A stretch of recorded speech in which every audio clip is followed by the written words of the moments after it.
അച്ഛൻ ഹർഷം വരുന്നു. അച്ഛാ, മുഖ്യമന്ത്രിയുടെ ഓർഡർ കൈ കിട്ടി അല്ലേ?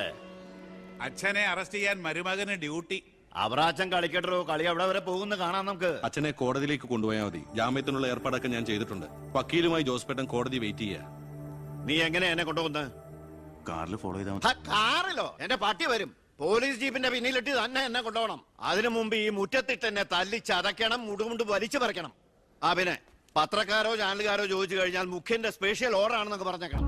ഇതൊന്നും നീ ചെയ്യണ്ട, പോലീസുകാരെ കൊണ്ട് ചെയ്യിച്ചാ മതി. അയ്യോ, ഓ, ഇത് മുഖ്യമന്ത്രിയെ താഴെ ഇറക്കാനുള്ള കുശാഗ്രമതി ഇല്ലേ? എന്റെ പൊന്നെ, ഞാൻ എന്തുവായി കേൾക്കുന്നത്? ഗുരു എന്നെ ഒന്ന് അനുഗ്രഹിച്ചാട്ടെ. അനുഗ്രഹമൊക്കെ അവനോട് വാങ്ങിക്കാം. അയ്യോ, മേനോൻ സാറിന്റെ ബുദ്ധി. കാര്യങ്ങളൊക്കെ നമ്മുടെ പോലീസുകാരോടൊന്ന് പറഞ്ഞേക്കാം. ജയ്,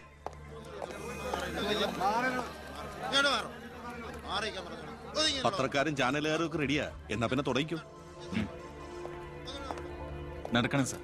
പിടിച്ച് തള്ളണോ?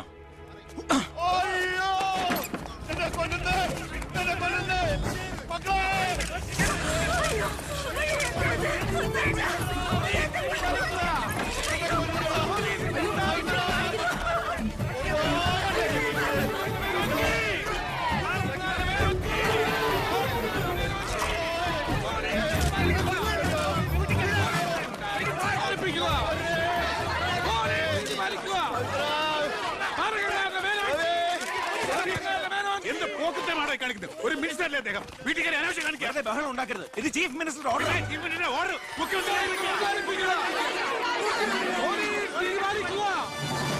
നമസ്കാരം. പ്രധാന വാർത്തകൾ. മന്ത്രി ബാലഗംഗാധര മേനോന്റെ അറസ്റ്റിൽ പ്രതിഷേധിച്ച് കേരളത്തിൽ പലയിടങ്ങളിലും അക്രമങ്ങൾ.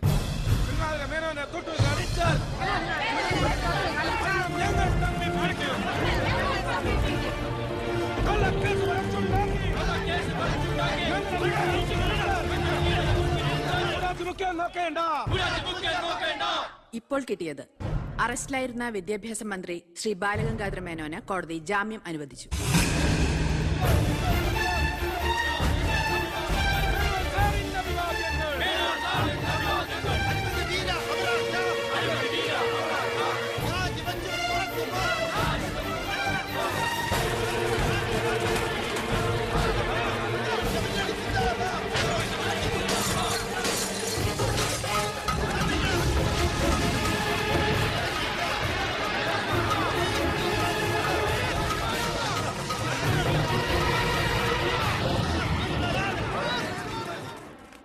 എടോ മേന്നെ, എന്നെ താഴെ ഇറക്കാൻ താൻ കളിച്ച കളി വളരെ ചീപ്പായി പോയി.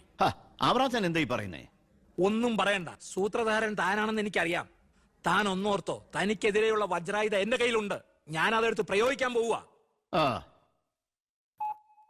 പ്രധാന വാർത്തകൾ. കേരള മുഖ്യമന്ത്രി PK എബ്രഹാം രാജിവെച്ചു. നിയമസഭ പിരിച്ചുവിടാൻ ഗവർണറുടെ ശുപാർശ. അവറാച്ചൻ രാജിവെച്ചൊഴിഞ്ഞാ പോരെ? മന്ത്രിസഭ പിരിച്ചുവിടേണ്ട വല്ല കാര്യമുണ്ടോ? പോണ പോക്കിലെല്ലാം തൊലയട്ടെ എന്ന് കരുതി കാണും. ഉത്തരത്തിലിരിക്കുന്ന എടുക്കാൻ പോയി. ഇപ്പൊ കക്ഷത്തിരുന്ന പോയില്ലേ? ഞാൻ ഉദ്ദേശിച്ച നാളത്തെ പത്രവാർത്തകളെയാണ്. ഇപ്പോൾ കിട്ടിയ വാർത്ത. കേരള നിയമസഭ പിരിച്ചുവിട്ടു. തെരഞ്ഞെടുപ്പ് ഉടൻ. ഇനിയൊരു തെരഞ്ഞെടുപ്പിനെ നേരിടാനോ മുഖ്യമന്ത്രിയാവാനോ ഞാനില്ല. അതെന്താ? KDF-ന് ഭൂരിപക്ഷം കിട്ടില്ല എന്ന് കരുതിയിട്ട്? അല്ല, ഒന്നുകൂടി ആലോചിച്ചിട്ട്. ഇല്ലടോ, എനിക്ക് മടുത്തു. വേണ്ട, ഞാൻ നിർബന്ധിക്കുന്നില്ല. അപ്പൊ പിന്നെ അടുത്ത മുഖ്യമന്ത്രി എന്താ ഇത്ര സംശയം? താൻ തന്നെ. എന്താ? എന്തു പറ്റി? ഒന്നുമില്ല. ഇനി മുഖ്യമന്ത്രി സ്ഥാനത്തേക്ക് പറ്റിയ ഏക നസ്രാണി താൻ മാത്ര. മുഖ്യമന്ത്രി തൊമ്മൻ ചാക്കോ. ഞാനിത് സ്വപ്നത്തിൽ പോലും ആഗ്രഹിച്ചിട്ടില്ല. ഒന്ന് ചുമ്മാ പോടോ. ഞാൻ മാറണമെന്ന് താൻ മനസ്സുകൊണ്ട് ആഗ്രഹിച്ചിട്ടില്ലടോ തനിക്ക് മുഖ്യമന്ത്രിയാവാൻ. ഞാനോ? എന്താ ഈ പറയണേ? Excuse me sir. വാ വാ വാ. എന്തിനാ സാർ എന്നെ അത്യാവശ്യമായിട്ട് വിളിപ്പിച്ചത്? സന്തോഷമുള്ള ഒരു കാര്യം പറയാനാ വിളിപ്പിച്ചത്. പറയട്ടോടോ. തന്നെ ചിറ്റാരിക്കര മണ്ഡലത്തിലെ സ്ഥാനാർത്ഥിയാക്കണമെന്ന എല്ലാവരുടെയും താല്പര്യം. എന്താ? അപ്പൊ അച്ഛൻ? എടോ, മേനോന്റെ പേരിൽ അഴിമതി ആരോപണവും കേസും ഒക്കെ ഉള്ള നിലയ്ക്ക് 8 നിലയിൽ പൊട്ടുമെന്ന കാര്യത്തിൽ സംശയമില്ല. നമ്മുടെ മുന്നണിക്ക് ഭൂരിപക്ഷം കിട്ടുമെന്ന് ഉറപ്പില്ലാത്ത സാഹചര്യത്തിൽ ഒരു സീറ്റ് കളഞ്ഞു കുളിക്കാൻ പറ്റില്ല. താൻ ഒന്നുകൊണ്ടും പേടിക്കണടോ, താൻ ജയിക്കും. വർക്ക് തുടങ്ങിക്കോ. ഒരു MLA ആകണമെന്ന മോഹമൊന്നും ഇതുവരെ ഉണ്ടായിട്ടില്ല. എങ്കിലും പാർട്ടിയുടെ തീരുമാനം ഞാൻ ആദരവോടെ സ്വീകരിക്കുന്നു. All the best. Thank you sir. ജയിച്ച് MLA ആവുമ്പോ എന്നെ മുഖ്യമന്ത്രിയാക്കാൻ കൂടെ നിക്കണേ.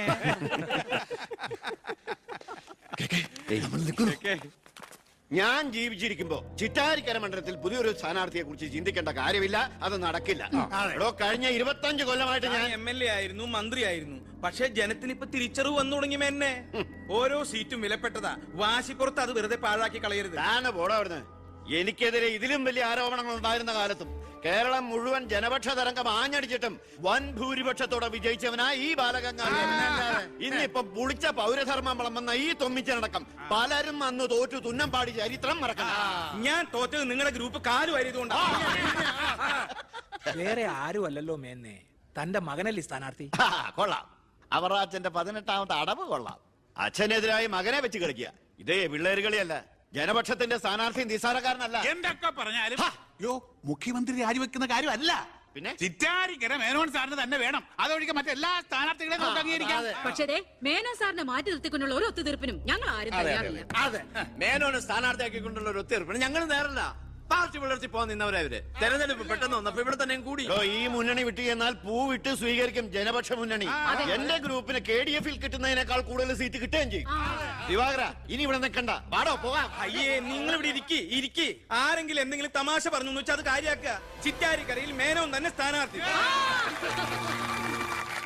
അപ്പം നമ്മൾ ഗ്രൂപ്പെല്ലാം മറന്ന് തെരഞ്ഞെടുപ്പിനെ ഒറ്റക്കെട്ടായി നേരിടുന്നു. ഇനി എല്ലാവരും ഒന്ന് കൈയടിച്ച് പാസാക്കി.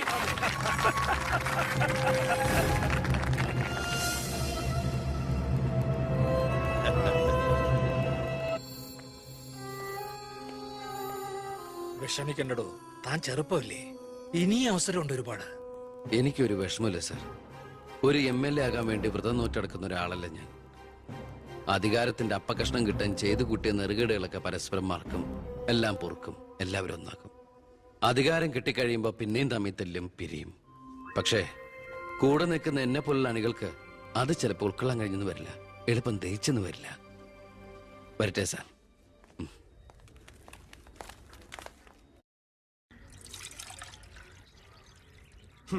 പാർട്ടി പോകാൻ പറ.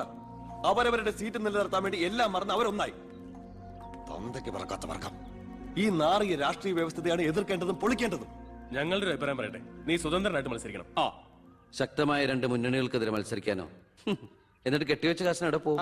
ജയിക്കാൻ വേണ്ടിട്ടല്ല, പിന്നെ യൂത്തിന്റെ പ്രതിഷേധം അറിയിക്കാനാ. എന്നാലും അച്ഛനെതിരായിട്ടല്ല, അച്ഛന്റെ രാഷ്ട്രീയ നയങ്ങൾക്കെതിരായിട്ടാണെന്ന് എപ്പോഴും നീ പറയാറില്ലേ, അതുകൊണ്ടാ. പോലീസുകാർക്ക് രാഷ്ട്രീയം പാടില്ലെന്നാ. എങ്കിലും ഒന്ന് പറയാം, ഞാൻ ഇവരുടെ അഭിപ്രായത്തോട് പൂർണ്ണമായി യോജിക്കുന്നു. എന്താടോ, മത്സരിച്ചുകൂടെ? അധികാരമില്ലാതെ താൻ ഇവിടെ കിടന്ന് വിളിച്ചു കൂവിയിട്ടും പോരാടിയിട്ടും ഇവിടെ ഒരു മാറ്റവും സംഭവിക്കാൻ പോകുന്നില്ല. തന്നെ പോലെ സാമൂഹ്യ ബോധവും നിശ്ചയദാർഢ്യവും തന്റെ ഉള്ളതിന് മുമ്പിൽ നെഞ്ചു വിരിച്ചെന്ന് സല്യൂട്ട് ചെയ്തിട്ട് ഒരൊറ്റ ദിവസമെങ്കിലും അന്തസ്സോടെ ജോലി ചെയ്യണമെന്ന് ആഗ്രഹം ഉണ്ടോ? പിന്നെ ഈ ജയവും പരാജയവും ഒക്കെ നമ്മൾ ദൈവത്തിന് വിടുന്നു. 1000 വോട്ടേ തനിക്ക് കിട്ടിയുള്ളൂവെങ്കിലും ആ 1000 പേരും തന്റെ ഒപ്പമാ, തന്റെ നേതൃത്വം അംഗീകരിച്ചവരാ. അത് മതിയടോ. വേണ്ട, താൻ ഒന്നും പറയണ്ട. ഇത് ഞങ്ങളുടെ തീരുമാനം, അനുസരിക്കണം. ഞങ്ങളുണ്ട് കൂടെ.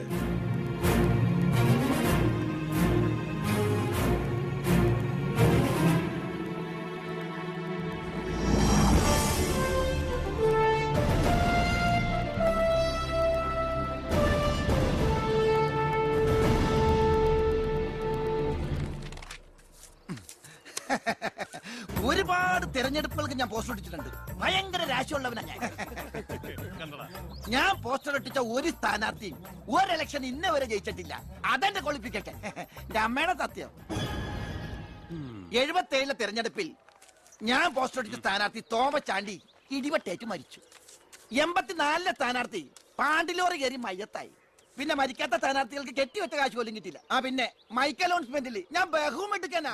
മൈക്ക് അലവൻസ് അല്ല, മൈക്ക് അനൗൺസ്മെന്റ്. അതന്നെ ഞാനും പറഞ്ഞത്. എനിക്കറിഞ്ഞൂടെ? നീ എന്റെ മാനം കളയരുത് ഈശ്വര. ഇവന്റെ കെട്ടിവെച്ച കാശെങ്കിലും കൊടുത്തേക്കണേ. ഇല്ല, ഇവന്റെ കാര്യം എനിക്കറിയാൻ പാടില്ല. ഈ തെരഞ്ഞെടുപ്പിൽ ഞാൻ സ്വതന്ത്രനായി മത്സരിക്കുന്നത് ഇവിടുത്തെ രാഷ്ട്രീയ കച്ചവടക്കാരോട് ജനങ്ങൾക്കുള്ള പ്രതിഷേധം അറിയിക്കാനാണ്. എന്റെ പ്രിയപ്പെട്ട നാട്ടുകാരെ, ഈ രാജ്യത്തിൽ ജനപക്ഷ മുന്നണി സ്ഥാനാർത്ഥി സഖാവ് ജനാർദ്ദനൻ പിള്ളയ്ക്ക് അരിവാൾ അടയാളത്തിൽ വോട്ട് രേഖപ്പെടുത്തി. പ്രിയപ്പെട്ട വോട്ടർമാരെ, JDF-ന്റെ ശക്തനായ സ്ഥാനാർത്ഥി ശ്രീ ബാലഗംഗാധര മേനോന് ശാന്തിയുടെയും സമാധാനത്തിന്റെയും ചിഹ്നമായ അമ്പും വില്ലും അടയാളത്തിൽ നിങ്ങളുടെ വിലയേറിയ വോട്ടുകൾ രേഖപ്പെടുത്തി ഒപ്പിച്ച ഭൂരിപക്ഷത്തോടെ വിജയിപ്പിക്കുവാൻ അപേക്ഷിക്കുകയാണ്, അഭ്യർത്ഥിക്കുകയാണ്. ജനാധിപത്യ വിശ്വാസികളെ, നാട്ടുകാരെ, അഴിമതിക്കാരെയും കൊള്ളക്കാരെയും ഈ നാട്ടിൽ നിന്ന് എത്രയും പെട്ടെന്ന് കെട്ടുകെട്ടിക്കുന്നതിന് യുവത്വത്തിന്റെ പ്രതീകമായ കൃഷ്ണകുമാറിന് നമ്മുടെ ദേശീയ മൃഗമായ സിംഹം ഒന്നും മിണ്ടാണ്ടിരിക്കും. അത് തന്നെ ഞാൻ പറയാൻ പോണത്. നമ്മുടെ ദേശീയ മൃഗമായ കടുവയുടെ സ്വന്തം ചേട്ടനായ സിംഹം അടയാളത്തിൽ വോട്ടുകൾ രേഖപ്പെടുത്തി വിജയിപ്പിക്കണമെന്ന് അഭ്യർത്ഥിക്കുകയാണ്, അപേക്ഷിക്കുകയാണ്.